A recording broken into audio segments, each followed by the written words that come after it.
Jimmy, Soni, I'm so excited to have you today. Thank you so much for making time and for coming on. Daniel, thank you so much for having me. So where I typically like to start, I know a lot about your background. We're going to get into some of it in this interview. But for people listening that aren't familiar with your work, with kind of what you do, what's the 60-second version of your story? I'm an author, and I have had the good fortune of exploring a bunch of different themes at book length that engage me. And it's been, the thrill of a lifetime to explore some of these subjects. But I guess that's the 60-second version is I'm an author who gets to basically spend anywhere from 3 to 6 years nerding out on topics. It's great. 3 to 6 years is an incredibly long, period of time. It's something I'm going to explore when we get into our full-length interview of one of your books, The Founders, in a little bit. You've spent your career writing about a really diverse range of topics. That was one thing that just kind of blew me away. You've written about the origin story of PayPal and kind of the PayPal mafia. You've profiled historic mathematician Claude Shannon, whose work is deeply technical and, very important. And your most recent book's about one woman's 25-year quest to restore the beloved carousel at Brooklyn Bridge Park. Totally disconnected. How do you decide what to write about? And are there themes or ideas that tie your work together? Yeah, there's that great, you made me, when you were saying all that, you made me think of that like great Winston Churchill line, and I think he said this. There's always stuff, that people say he said that he didn't say, but I'm pretty sure he said this one where he was like given a thing of pudding, and he was like, somebody was like, what do you think of the pudding, Winston? And he said, the pudding has no theme. And so hopefully my work is not pudding without a theme. But in more seriously, I would say there's kind of two things. A lot of the people listening are entrepreneurs or investors, so they know the following itch. The itch is you go looking for something and you cannot find that thing. And it bothers the heck out of you. And so if you were to apply that to my literary and writing life, that's essentially what I do. It's you can make it sound complicated, but really the simple truth is I go on Amazon, I look for a book to buy, I don't find it, or I don't find one that I think is of sufficient quality based on just, I've got some quick back of the envelope estimations. I'm like, oh, this was, written 50 years ago and maybe it needs an upgrade, or it was out of print, or somebody clearly had an agenda here. And I look for the book I want to read. If I can't write it, I sort of have this commitment to myself that I'll just keep pushing until I figure out that either someone's done it, in which case I can just pre-order it, or I'm going to see kind of why hasn't anybody done this? This sort of seems obvious to me. And in each case, if you were to look back at my projects, I wrote about this ancient Roman senator, Cato the Younger, and the other three books you mentioned, it was a case of just really kind of being flummoxed why nobody has done this. It just some of this, this sort of seems obvious to me, but it doesn't. And I spend my life around books. And then when I find that if I'm the right person for the project and I have some special reason to do it, I can, I've gotten it across the finish line a few times. I would say that's kind of the operational piece of it. The more thematic piece of it is I was a reader growing up, and even as a kid, the stories that I enjoyed were stories about endurance and stories about adventure and stories about people who created things and who invented things. I'm a big fan of people who push the limit. I admire them hugely.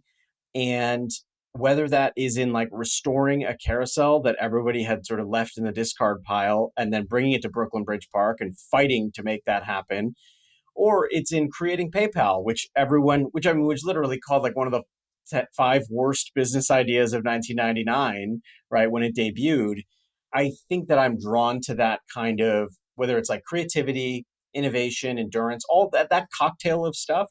I think that's what I'm compelled to write about, right? And so in each case, my subjects had a version of that, but there's no, it's sort of there are some writers I think who have a formula, or they have something I got to do this, and then I have to do this, and then I have to do this. I'm much more episodic. I have to see an idea. I have to know that I'm not just copycatting someone else, and that I can add something new to the shelves. And then I've just got to go whole hog into it for a few years. Yeah. And just knowing that, I mean, it's, remarkable to me. I think it's incredibly impressive, just the level of ambition of like all of your projects being 3, 5, 6 years.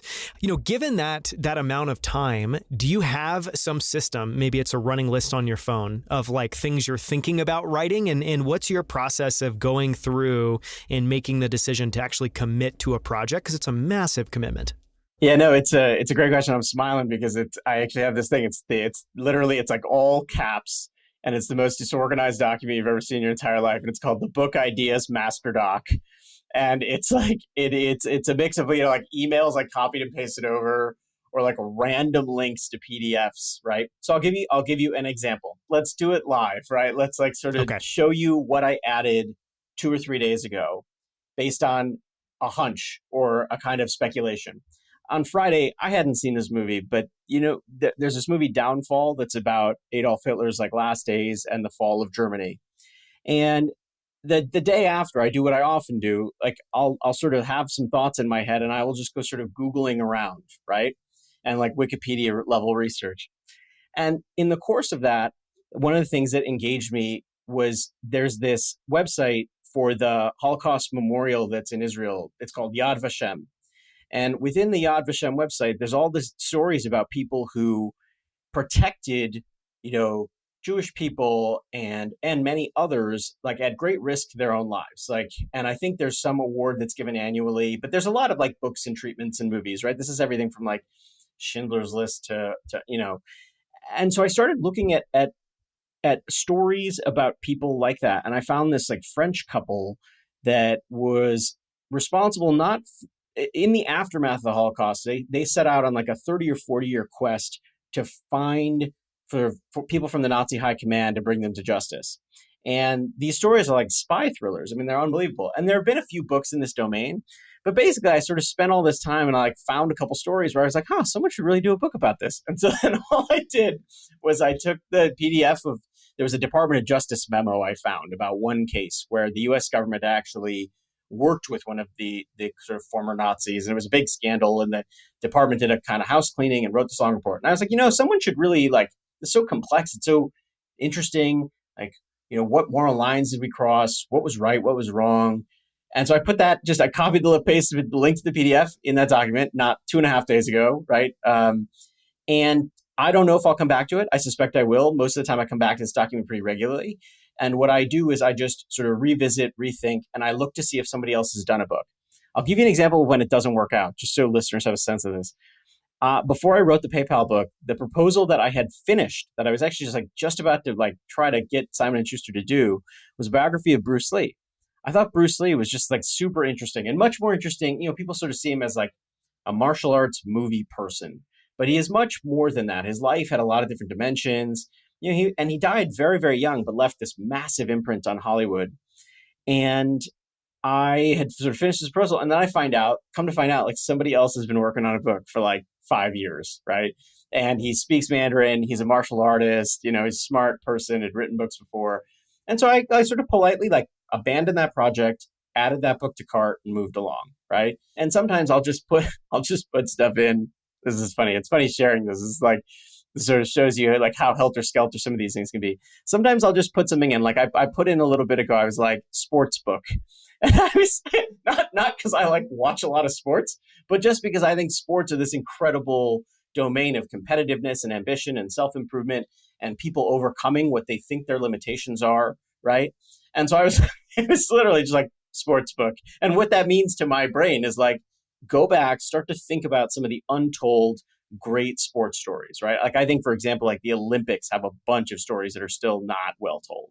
And that's sort of the process is I have this big document and I just add to it, and then then I sort of move on for a little while until I figure out what I'm going to do next. I love it. I mean, it's a fascinating process. I really hope that you write this, kind of spy thriller around Nazis and bringing some of the Nazi high command to justice. Because I would love just, you saying that. My mind's already like, oh, that would be a fascinating book. Because it's a genre I'm super into. I love that process. Thank you so much for walking us through that live. I wanted to ask, so I love that you added in the Cato book as well too, because it also just goes to show how very different the books that you've written are. I I want to kind of focus in for a second on The Founders, which is the story of PayPal and the entrepreneurs who shaped Silicon Valley, and A Mind at Play, which is all about how Claude Shannon invented the information age.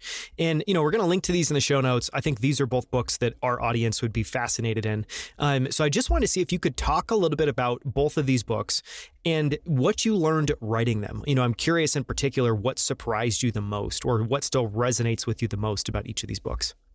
Yeah, why don't we go in chronological order? Because A Mind at Play, which is about Claude Shannon, it was before The Founders. So for those who don't know, if you sort of thought about like the great forgotten geniuses of the 20th century, they're, one of the folks who was on par with like an Einstein or a Feynman was a gentleman named Dr. Claude Shannon. He invented a field called information theory. And the easiest way I can think to explain it is, if you're listening to this or watching the video, the reason it doesn't take you like 5 weeks to like listen to the audio or, to download the video is because of compression algorithms that Claude Shannon identified. He identified that you could take all information, no matter what it was, and create bits, the fundamental unit of information. And then he discovered that you could compress them and send them with a minimum of loss. All right. And there were a bunch of techniques he developed. We don't have to go into the science, but he was a hugely consequential figure in 20th century science. And nobody had written about him. I wrote the book. We could just talk about him and what I learned doing the book. But I would say there's kind of two lessons. One is a lesson from his life, and the other is a lesson in doing the book. The lesson from his life is if you can find a way to see your work as play, you could unlock a superpower. Because one of the things that Claude Shannon did is that he really had no regard for anybody's opinion of him. It was kind of amazing, actually. He was this heralded scientist, but he would reject speaking invitations. He would not go to accept awards. He had to be dragged to do certain things. But at the same time, he was building toys in his house, and he was building like a flame-throwing trumpet, a chess-playing computer, some of the earliest sort of gadgets that we take for granted, Claude Shannon built. And I just kind of, you could sort of look at it and say, well, that was silly or, that sort of thing. But actually, the same mind that created information theory, the science, also made, Endgame, the chess playing computer. And it all came from this spirit of play. He was always playing. And I think, there have been great other books written on this, and this topic has kind of been picked over a bit. But the reason that it's interesting in Shannon's life is Shannon also, won the presidential medal for science, whatever, the national award for, he was elected to every academy you could be elected to. So it wasn't that he was just sitting around twiddling his thumbs or like eating bonbons and playing. It was that he made massive contributions to science, right? And was admired by people like Steve Jobs and saw everything he did in this spirit of play. So I really took from that. And I think, that's an important thing that I think a lot of adults, it's easy to lose sight of. So that's kind of one lesson. The meta lesson I learned from the book, this is, I don't think I've ever actually shared this before, but it was just something I realized about a month or two ago. Some of the people that I interviewed passed away during the course of my time interviewing them. And there were a couple of people I had thought to reach out to that I never got to because they passed away, right? And I think one of the things that it taught me, if you interact with, here's a good example. I interacted with Claude Shannon's widow, and then she passed away before the book came out. So I had one of the last interviews with Betty Shannon, who's an enormous consequential figure in her own right. And it just made me very cognizant of, I would say, not losing stories or sort of not taking for granted that the people, whether in your life, your professional life, or if you're a storyteller, if you want to write a book, don't assume that the person, the subject, the friend, the parent is going to be around forever. Right? I learned this very powerfully. There were people that I interviewed, and then the next year they were gone. And that left a pretty deep impression on me. I don't think I've ever actually really thought about it until the last couple of months. But I remember thinking back on that process and being like, wow, there were people that we just can't talk to now. Shifting gears, The Founders is a book. The subjects of that book are better known to your audience. In fact, frankly, to the world. At this point, sort of Elon Musk is a household name, everywhere. And the group of people who created the company are people like Peter Thiel, Reid Hoffman, the founders of YouTube, the founders of LinkedIn, Tesla, SpaceX, et cetera. They're a generally pretty well-known group. But no one had really gone back and looked at these first years of their life. Then they didn't know what they were doing. They were very young. They didn't have a lot of money. They didn't even, they didn't have, you couldn't walk into a room, say the name Elon Musk, and have people he was just another person, another entrepreneur in the world, right? And I think you asked the question, like, what did I take away from doing that book? And the thing that I would say has one of the most powerful imprints on me. Let's do two. Let's do one that's like a consequence of the book itself, and then the other is the process of doing the book. The learning from the book itself is that talent can come from the most unexpected people. So there's a bunch of economics around this, right? But there's actually like a couple, like Danny Kahneman has done some work around this, but it's very hard to suspend our judgments about people, And so you sort of have an impression in your mind of like someone who does a certain thing. But the story of PayPal is partly Peter Thiel and his others in the leadership team suspending that judgment and hiring a bunch of people who may not have had any business doing a payments company and then managing to make it successful. And I think to some degree, that is true of almost all startups because you have to be a bit of an outsider to an industry to decide that everything that the industry is doing is wrong, right? Like that's hard to do if you're cut from central casting. But it's on overdrive at PayPal. They hired a former journalist to do customer service at the beginning. You had people who had no experience in the industry who were launching a payments platform. Max Levchin and Peter Thiel famously didn't know what chargebacks were. Chargebacks are like a fundamental principle within the credit card industry, and they're building this payment processor, and they had to sort of flatly admit, like, what are chargebacks in one meeting with somebody from the industry. I sort of take that, and the positive lesson from it is you really don't know. I mean, you really should never judge like from a first impression or a first interview, someone's capacity for something or their capacity to be great at something. Because a lot of the people who are super talented at PayPal, like they would have been real sort of square pegs in other round holes, right? But they fit right in there and they managed to make the company successful. The lesson from doing the book is people, and this is, I don't want this to sound too Pollyanna, and there are other lessons and we can get into them. There's a ton of them. But one of the things that I realized was people want to share their stories. I had this experience of I interviewed around 300 people for this book. And time and again, what would happen is people would start and schedule maybe like a half hour with me because they thought, okay, this is just some person, he needs something. And then we would end up having these like epic long, like 2-3 hour conversations, and these are some of the busiest people in the world. And I remember thinking like, what's the reason? And then I realized like, actually, most of us aren't listened to most of the time, right? Like that's actually like we have a listening deficit to a degree. And it just, the whole book process, and we can go into the ways I structured this, but the whole book process taught me to be a much more careful listener. I don't do it perfectly. And like when you have a 7-year-old, you sort of have, there's some frustrations that come in with listening too much. But it's taught me to be a much better listener. That was a longer answer than you wanted maybe, but I think it's worth it. No, that was amazing. No, that was incredible. I mean, you did. I teed up a simple question. You slam dunked it with a couple of amazing answers. I want to ask a little bit of a different question. From the outside looking in, the projects you've taken on seem to me like intimidating and very ambitious projects. Just even looking at the founders, being like, I'm not in Silicon Valley. We talked about this, and you had some fascinating perspectives on it. We were talking about what we would cover today, but, being like, here's some of the most influential people in the world. I'm going to go try to interview them and piece together this story kind of back in time.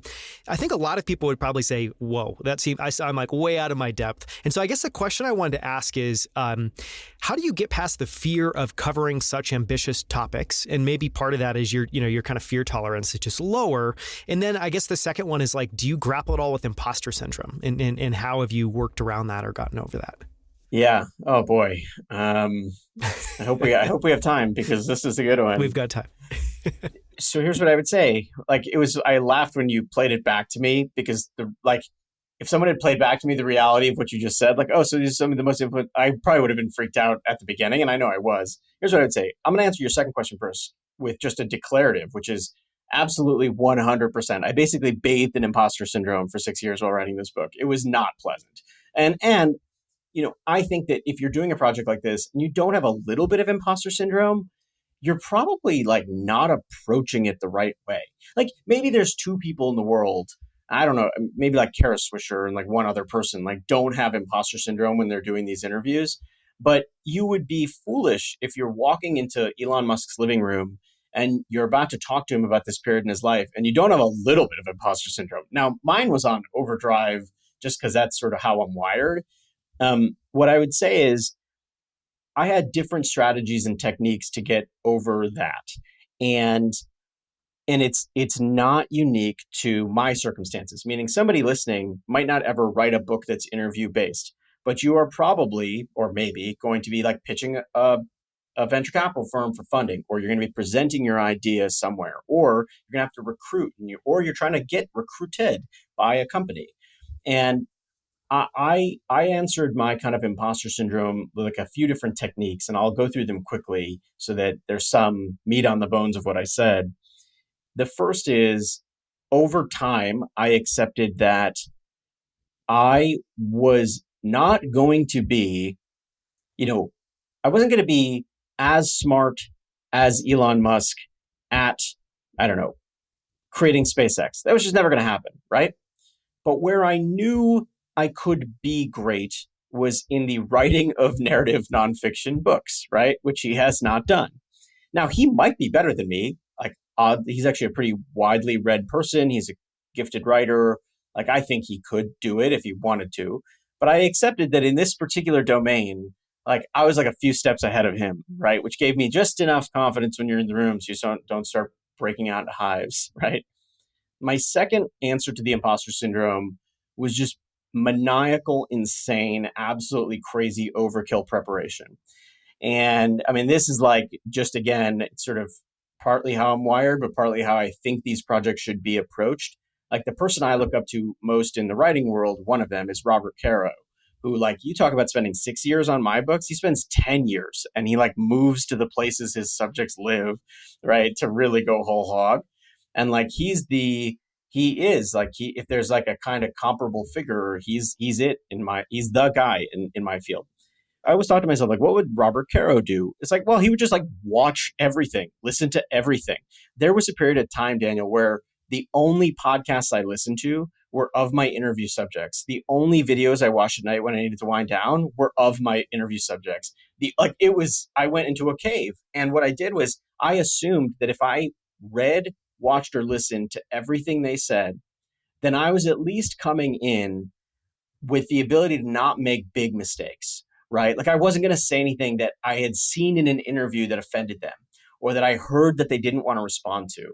But I just went way overboard with the preparation, and that helped to a degree. The other thing that helped is I built structures so that some of the anxiety like would go away. Like, I'll give you one example. This is a small minor one, but it's actually kind of important. I'd always make sure to show up to interviews super early. And when we had talked about this before, I told you I sort of always built in like the Uber gets a flat tire time, which is like an excessive amount. It's like, an hour extra. And I'd be waiting in the parking lot of whatever building I had to go into so that I knew that there was going to be no interruption. So I wouldn't dial up my angst or my nerves about it, right? I always made sure to like find a FedEx location next to the place that I was going to do the interview. And I would print out if I couldn't have a printer because I was on the road, I would print out the interview questions at the FedEx near where I was going to do the interview and then go over to the interview so that the interview questions weren't on a digital device. They were always available to me. And like, there was nothing, I was short of somebody like taking them out of my hand. Nothing bad was going to happen. I did this, and this is the final one, then we can move on. I built if-then statements into my questions. So this is like, sort of engineers will be familiar with this, but at the bottom of all my interview questions, I would have if going well, and then I would have like 15 other questions. And then I, in particular circumstances, like I would say, like I'd write to myself, like, if going badly, pivot to this. And so I had all these fail safes built in to deal with it. Because the truth is, what you said was right. I was an outsider of Silicon Valley, never created a company, never raised $1 of VC funding, right? I've sort of gotten money from publishers, which is a little bit of a different, but there's some echoes. But I was coming in not really knowing the Silicon Valley ecosystem, not reporting on technology for 10 years. So I was coming in behind the eight ball. And my answer to it was a few of the things I just talked about. It's an incredible answer. I mean, and I love obviously what shines through is, we're going to get into founders, but obviously a clear parallel with a lot of the people that you're covering is they're obsessive about what they're doing. You're equally obsessive about what you're doing, and you pour so much time, energy, and effort and kind of care into it. It really shines through in the books. I want to ask about your favorite books. You brought up Robert Caro there. I guess the question that I have for you is, and this is super wide open, can be favorite books in any category. What books have had an impact on you personally, or what books or kind of authors, similar to Robert Caro, do you admire their work or what they've done? I would say I'll throw out a few titles, but this list is very long, so I'll kind of keep my comments relatively brief. Among the people who do the work that I enjoy, who do it the best, like Michael Lewis is definitely at the top, as close to the top list as you can get. His books are engaging, they're beautifully written, and they're exceptionally well researched.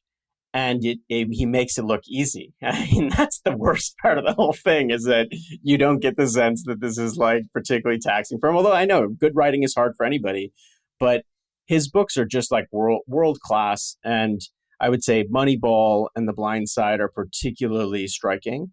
So he's one, and I love those books. And I would really recommend him to anybody. The cool thing about his books is that you can experience both the book and the movie. And the writing is really easy to get through. Like he's a master of the craft. There's just nobody as good. In that same spirit, more historical, is an author named Candace Millard. So Candace Millard wrote this book. She's written a bunch of books, but she wrote a book called Destiny of the Republic. It's about James Garfield, who's a president that, is not on the tip of anybody's tongue, but it's a really good book. She wrote about Teddy Roosevelt.